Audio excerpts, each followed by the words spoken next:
சென்னை மெரினா கடற்கரையில் புத்தாண்டு கொண்டாட்டங்கள் வழக்கத்தை விட அதிக அளவில் களை கட்டின.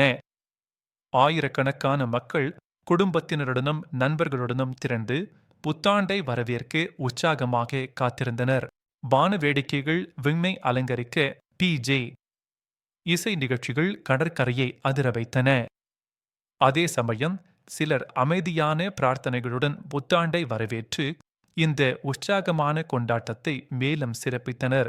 எந்தவித அசம்பாவிதங்களும் நிகழாமல் தடுக்க சென்னை காவல்துறை சார்பில் பலத்த பாதுகாப்பு ஏற்பாடுகள் செய்யப்பட்டிருந்தன. இது பொதுமக்களின் பாதுகாப்பை உறுதி செய்தது.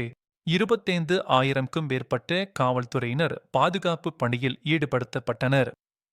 அவர்கள் ஏபிசிகள் மற்றும் ட்ரோன்கள் மூலம் கடற்கரை முழுவதும் தீவிர கண்காணிப்பில் ஈடுபட்டனர். வாகன சோதனைகள் தீவிரப்படுத்தப்பட்டு குடிபோதையில் வாகனம் ஓட்டுபவர்கள் கண்காணிக்கப்பட்டனர். இது சாலை விபத்துகளை தடுக்கவும் பொதுமக்களின் பாதுகாப்பை உறுதி செய்யவும் உதவியது. கடலுக்குள் செல்வதற்கும் பட்டாசுகள் வெடிப்பதற்கும் தடை விதிக்கப்பட்டிருந்தது. இந்த கட்டுப்பாடுகள் பாதுகாப்பு நடவடிக்கைகளின் ஒரு பகுதியாக அமல்படுத்தப்பட்டன. மெரினா, சாந்தோம் மற்றும் எலியட்ஸ் கடற்கரைகளில் பாதுகாப்பு பலப்படுத்தப்பட்டது. இந்த முக்கிய கடற்கரைகளில் மக்கள் பாதுகாப்பாக கொண்டாடுவதை உறுதி செய்ய கூடுதல் கவனம் செலுத்தப்பட்டது. சென்னை புத்தாண்டு கொண்டாட்டங்கள் பாதுகாப்புடன் மகிழ்ச்சியாக நிறைவடைந்தன. இது சென்னை மக்களுக்கு ஒரு மறக்க முடியாத புத்தாண்டாக அமைந்தது.